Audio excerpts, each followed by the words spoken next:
संतोषी माता व्रत कथा कहानी सहित संतोषी माता का परिचय। संतोषी माता को संतोष, सुख, शांति और समृद्धि की देवी माना जाता है।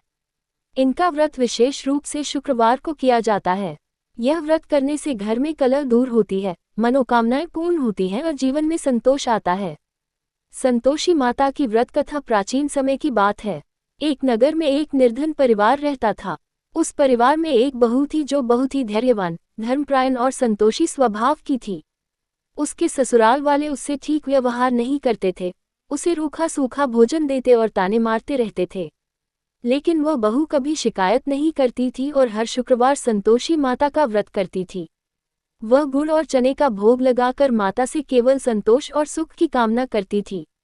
एक दिन संतोषी माता ने उसके धैर्य और भक्ति से प्रसन्न होकर उसे स्वप्न में दर्शन दिए और कहा, पुत्री, मैं तुम्हारे कष्ट दूर करूंगी, परंतु व्रत नियम पूर्वक पूरा करना।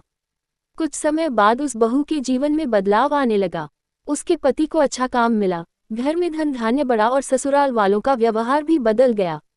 लेकिन एक बार अज्ञानवश उसने खट्टे पदार्थ, नींबू, इमली आदि ग्रहण कर लिए, जिससे माता रुष्ट हो गई और फिर से कष्ट आने लगे। तब उसे अपनी भूल का एहसास हुआ।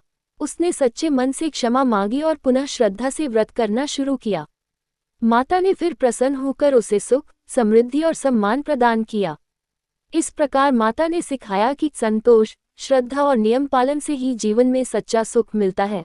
वने के नियम संक्षेप में, व्रत शुक्रवार को करें, दिन भर खट्टे पदार्थ न खाएं, गुड़ चना का भोग लगाएं, 16 शुक्रवार या अपनी मनोकामना पूर्ण होने तक व्रत रखें, अंत में उद्यापन करें और कथा सुनाएं। व्रत का फल। संतोषी माता का व्रत करने से घर परिवार में सुख शांति, आर्थिक परेशानी दूर, विवाह और संतान सुख, मानसिक संतोष और सकारात्मकता।